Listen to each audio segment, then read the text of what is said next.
Hello everyone, welcome back to my blog. आज चाहिँ हामी उलङ्गन घुम्न जाँदैछौँ।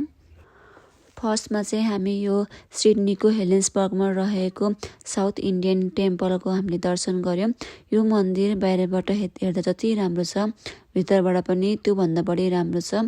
भित्रमा चाहिँ हामीले फोटो भिडियो खिच्न नमिल्ने रहेछ र त्यसैले मैले खिचिनँ। मन्दिरमा हामीले दर्शन गरिसकेपछि त्यहाँ साउथ इन्डियन स्टाइलको खानेकुराहरू पाइने क्यान्टिन पनि रहेछ। त्यो क्यान्टिनमा गएर हामीले पुरी, जेरी, तरकारी, इडली, डोसा खायौँ र त्यसपछि हाम्रो यात्रा फेरि सुरु गऱ्यौँ।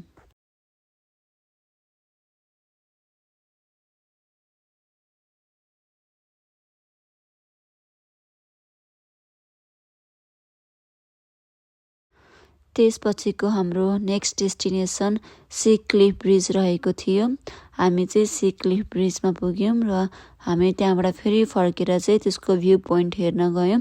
भ्यू पोइन्ट हेर्नको लागि चाहिँ 15 मिनट जति वाक गर्नु पर्दो रहेछ।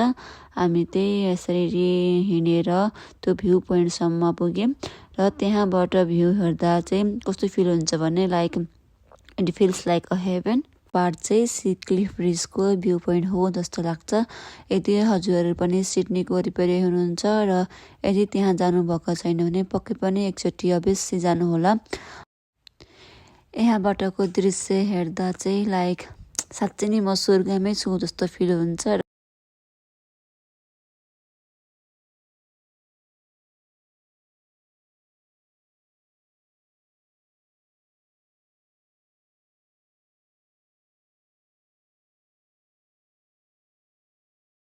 हामीले भ्यू पोइन्ट हेरिसकेपछि चाहिँ हामी त्यहाँबाट फर्केर हाम्रो नेक्स्ट डेस्टिनेसनतर्फ लाग्यौँ।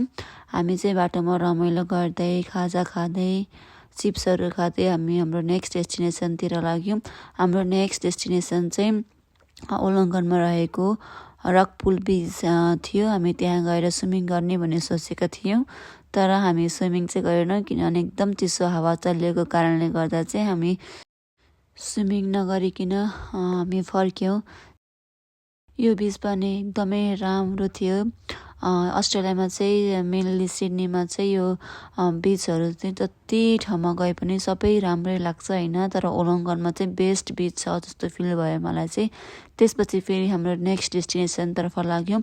हाम्रो नेक्स्ट एन्ड फाइनल डेस्टिनेसन चाहिँ त्यही यो रकपुल बिचको अलिकति थोरै माथि 5-10 मिनट ड्राइभमा गइसकेपछि त्यो एउटा बिच छ। त्यो बिचको नाम चाहिँ उलङ्गन हेड लाइट हाउस बिच हो। यो बिच हेर्दा चाहिँ मलाई गेनिङ्गनमा रहेको ओइरी बिच जस्तै लाग्यो र एकदमै राम्रो, यो लास्टै राम्रो लाग्यो मलाई अहिलेसम्म देखेको बिचमध्ये। यो बिच चाहिँ मलाई एकदमै राम्रो लाग्यो र म चाहिँ एकदमै खुसी छु कि म उलङ्गन घुम्न आएँ भनेर चाहिँ। त्यसपछि चाहिँ हामीले खाजाहरू खायौँ र हामी घरतर्फ लाग्यौँ। Thank you for watching.